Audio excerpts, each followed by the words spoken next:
All right, we're joined right now by Mark Molyneux. He's the CTO of an interesting company called Cohesity, facing one of the most interesting problems in our society right now, yet that big, these ideas about sustainability, data centers, and the ecological pain that AI could give us. Mark, so glad to have you on. First of all, tell us about what Cohesity is. Yeah, so Cohesity is a leading company in data security, data management, and AI. We've got a mission to protect the world's data, and I think we're doing a very good job of it. Oh, well, I certainly hope so. It's a big job. But the first thing that comes to mind when we talk about protecting data isn't sustainability, our environment, the uses of water and power and climate change. Explain to me why this is such a concern in general for data centers, and then let's go on and talk a little bit more about how AI changes that. Yeah, so I think the challenge around sustainability is that most companies today don't actually figure sustainability as a big picture item within their vision and strategy, specifically for data. So they have it in their company agenda, they have it in their goals to do things like reduce energy, turn off lights, etc. And some go a stage further and actually start properly looking at Scope 3 emissions and looking at downstream providers and transport and things like that. What they don't do is look at the data. So what we're seeing data grow by 50% exponentially every year. And that data content isn't categorized. People don't necessarily understand what that data is and why they're keeping it. And it grows and grows and grows. And because they don't understand much about that data, they don't do anything with the data. So if you think about that in data center terms, that's filling up storage, that's filling up media, that's filling up floor space. It requires electricity to run the technology. It requires water to cool the technology. All the technology produces CO2, which obviously contributes to greenhouse gases, which is one of the aims that the company, as a bigger target, is trying to reduce. So what we're seeing data growing exponentially with very little care taken about it. And that directly impacting what a company is trying to do for its sustainability goals. But isn't the promise of data that the data has value and you don't know which data has value, or that AI will give you the ability to access and extract value from data that you didn't know was valuable? You know, old credit card receipts from customers that you may have thought you lost. Now you realize there's something in the patterns that may tell you something about your business. And the best thing to do is, we were told, is keep that data around. You might need it later. Absolutely. Yeah. So that's the key premise behind keeping the data. Everybody keeps the data because it's this big ticket item that they can then get insights from. Yeah, in theory. But it's also, in fact, that data is valuable. It can provide those insights that you need it to provide across a variety of use cases. However, AI isn't a magic wand. It doesn't just work. You have to train it. And unless you know what the data is that you're putting in, the language models that AI use are only as good as the data that goes into them. You have to train them effectively, otherwise they hallucinate. They don't bring back the correct results. So it's largely useless. So to be able to make AI useful, you have to understand what the data is. And if you don't understand what the data is, you've got this circle now of the fact of these things just won't work because you don't understand what that data content is. So we all come back to understanding what the data is. Now, AI itself drives exponential use of technology. So as I said a moment ago, technology gets more and more intensely used as data goes onto it. If you look at it from an AI perspective, your average server rack is probably using 8 kilowatts per hour. But AI is 30 kilowatts per hour. So it's a huge difference when you're starting to push AI through that. We also know that from research that your average Google search is about 0.3 kilowatts. But if you're doing an interaction with a large language model, Alphabet's chairman said it was going to be 10 times the value. So you're now talking 3 kilowatts per large language search. ChatGPT is responding to 195 million of these a day. So now you start to see 560 plus megawatts of electricity are now being consumed by AI. So AI has a dramatic effect on what you do with sustainability, but it still all comes back to the point that we were mentioning a moment ago around data. If you don't understand what that data is, how useful and valuable can that data be to you?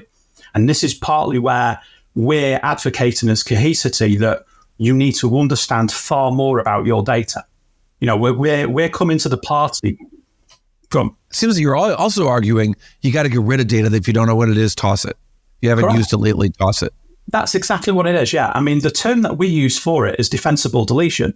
So can you make a defensible deletion decision against that data?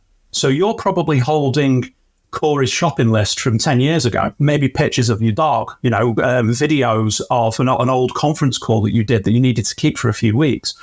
There's no intelligence around how much data is kept on an individual basis. And then if you expand that out to a department or to a company, it's huge amounts of data that's kept hand over fist that isn't needed. Now, every company has a relevant record strategy. So a strategy where a record for a particular purpose is kept for a particular length of time. What we don't see, especially in unstructured data, is anyone categorizing the data. So classification and indexing of data is absolutely critical. If you classify your data, first of all, if you index it so you know where it is, if you classify that data and then say, well, I know that that's Corey's shopping list, but I also know that this is a mortgage record, or this is dental records, healthcare, this is a wing blueprint from an aeroplane that was made 10 years ago. These are all relevant records that have to be kept for a period of time.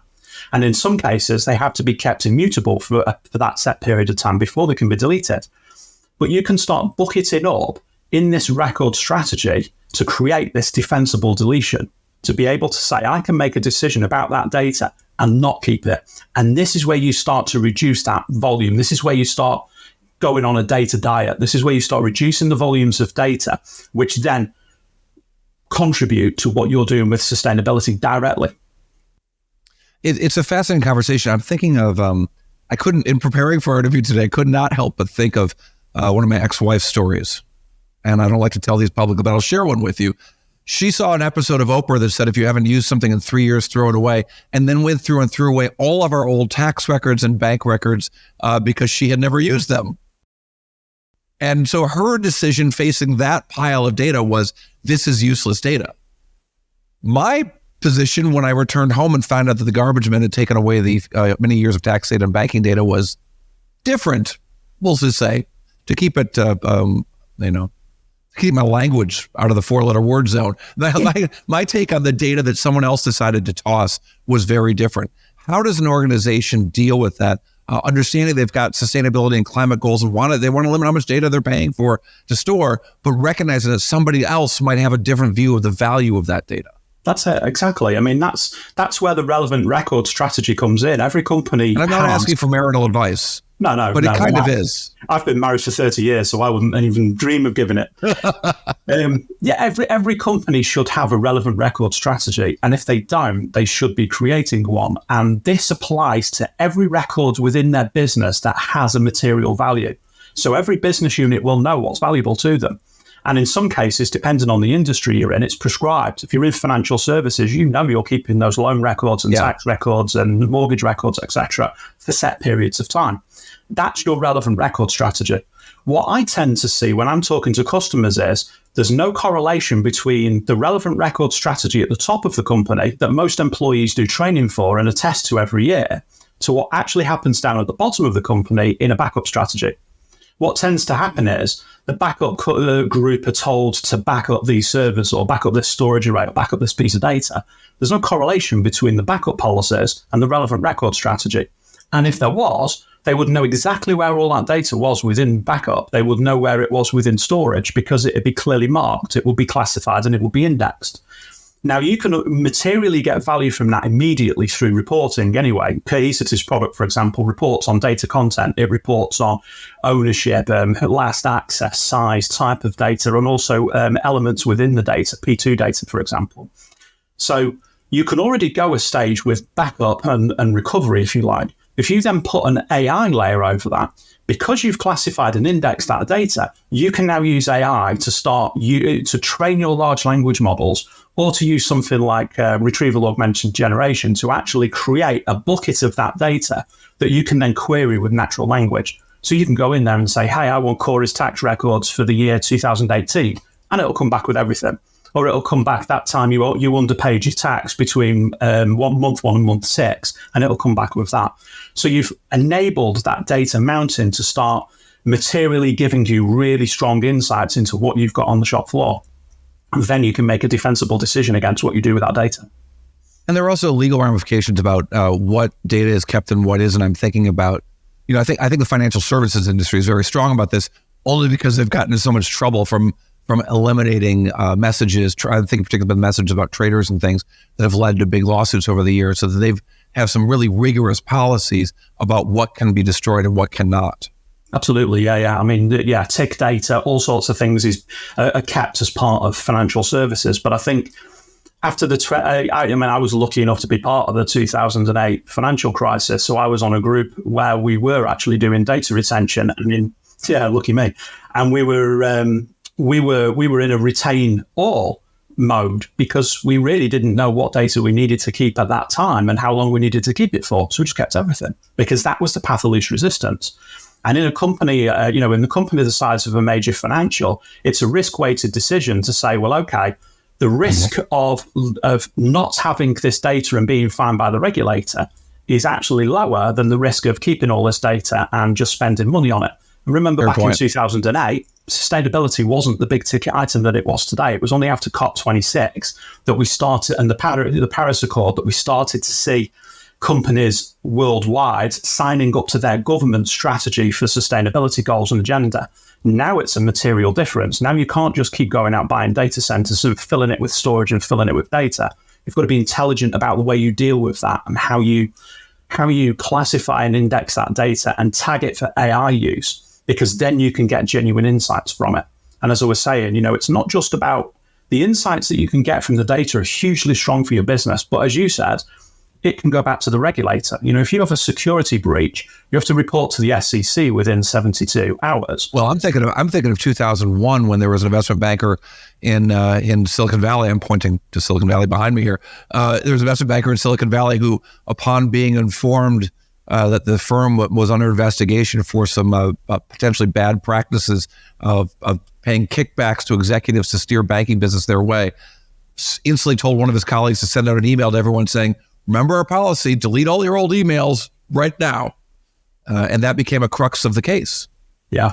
And that's it. And that's, if you had a proper strategy in place that linked your relevant records to your backup policies, the guy there in that example could have gone and had everyone delete their emails, and it wouldn't have made a difference because there would have been a copy in an indexed fashion that could be queried. And in modern times now with AI, you can query it with natural language. Let me ask you finally, it seems that there's always going to be an inherent conflict between the idea of storing up lots of data because it has value or potential value down the road, and not storing data because the cost of doing so is becoming greater. And as you point out, 10x in AI. Is there a simple solution to figure out what do I do when I'm at that fork in the road? I want to keep it. I need to toss it. What do I do? It's a material decision, isn't it? I think when you're at that point, you're going to understand whether you need to delete the data because it's obsolete, whether you need to keep it for a particular purpose. I think if you follow this mantra of you've got to start somewhere, so you might as well start now. If you can start moving forward and classifying and indexing the data going forward, you can make those decisions immediately. Because you're not going to keep my shopping list for the next 10 years. You're going to keep it for 5 minutes and then get rid of it. And that could be a personal choice. It could be an enforced choice. But companies can put this enforced data drop within their policy so the data doesn't exist after that period of time.